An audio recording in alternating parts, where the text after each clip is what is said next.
Hey, Eric Sider here, and in this video I'm going to be talking about black soldier fly larvae, specifically how these commercial black soldier fly farms work in a permaculture context.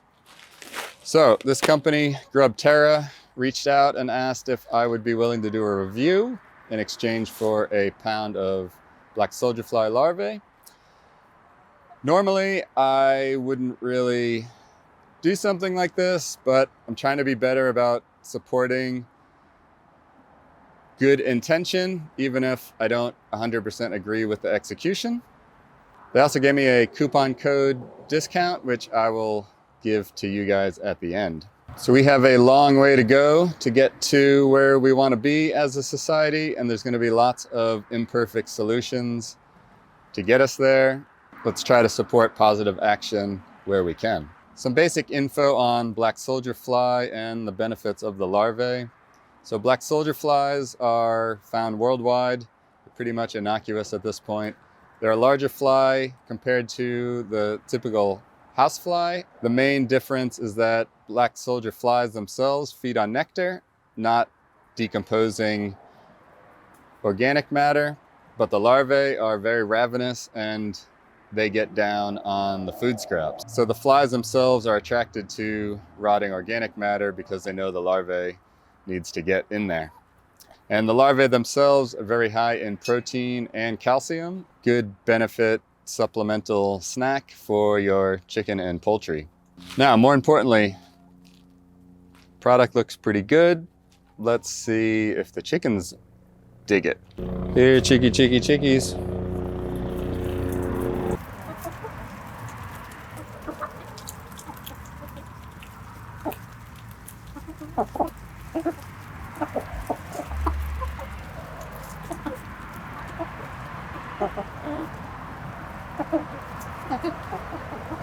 So, no surprise there.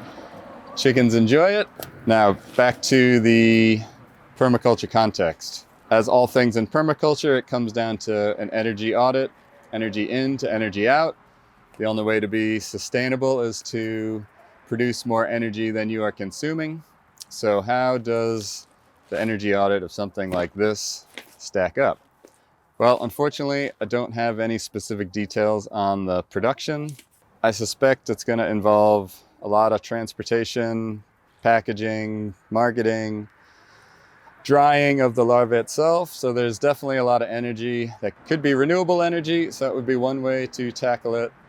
But the packaging, shipping, and transportation is one of the big issues of the large-scale industrial processes. All this excess food waste that this is eliminating is a symptom of an industrial food system. Yes, it's good. Let's get this food waste out of the waste stream, but the reason the food waste exists is because we are running on industrial agriculture, industrial food systems, none of which is remotely sustainable. How would something like this work in a permaculture context? Well, as always in permaculture, we want small, local, and sustainable. I think what might work best is more of a franchise system. So you have the brand name, you have the marketing, you have the setup, support, but you have local food waste, local larvae production, and local distribution.